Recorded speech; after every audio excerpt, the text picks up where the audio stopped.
Hi guys, நீங்க ஃபாரின்ல இருக்கீங்களா இல்ல ஃபாரின் போக போறீங்களா? அப்பனா இந்த வீடியோ உங்களுக்காக தான். பார்க்கலாமா? அட ஆமாங்க, ஃபாரின் போறது அப்படிங்கிறது ஒரு சாதாரண விஷயமாக இல்லை.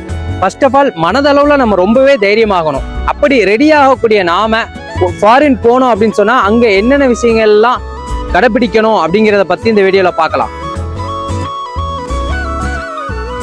ஃபர்ஸ்ட் ஆஃப் ஆல் நம்ம எந்த ஒரு நாட்டுக்கு போறோமோ அந்த நாட்டில் இருக்கக்கூடிய ரூல்ஸ் அண்ட் ரெகுலேஷனை ஃபாலோ பண்ணக்கூடிய பர்சனா இருக்கணும். அந்த ரூல்ஸ் அண்ட் ரெகுலேஷன் முற்றிலும் நம்முடைய கல்ச்சருக்கு மாற்றமானதாக இருந்தாலும் அதை அண்டர்ஸ்டாண்ட் பண்ணிக்கக்கூடியவங்களா இருக்கணும். செகண்டா, நம்மால எந்த அளவுக்கு growth ஆக முடியுமோ அந்த அளவுக்கு growth ஆக கத்துக்கணும். தேர்டா, நம்மால எந்த அளவுக்கு நேர்மையா மணியை ஏர்ன் பண்ண முடியுமோ அதுவுமே ரொம்பவும் முக்கியமான ஒன்றா இருக்கு. அப்படி ஏர்ன் பண்ணக்கூடிய நம்முடைய சேவிங்ஸை எந்த அளவுக்கு நம்ம சேவ் பண்றோம் அப்படிங்கிறதும் ரொம்ப ரொம்ப முக்கியமானதா இருக்கு. ஃபோர்த்தா, நாம எந்த ஒரு கம்பெனில ஒர்க் பண்றோமோ அந்த ஒரு கம்பெனிக்கு ட்ரூவாகவும் ட்ரஸ்டபிளான பர்சனாகவும் இருக்கணும்.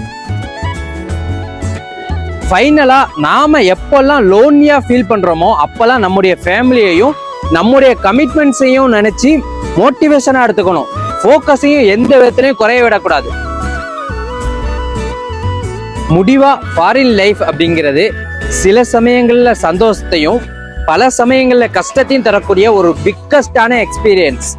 அதை நம்ம ஃபியூச்சருக்கு ஏற்ற மாதிரி எப்படி நம்ம ஹேண்டில் பண்ண போறோம், எப்படி அதை நம்ம அமைச்சுக்கிறோம் அப்படிங்கிறது நம்முடைய கையில தான் இருக்கு. அப்புறம் இன்னொரு வீடியோல பார்க்கலாமா?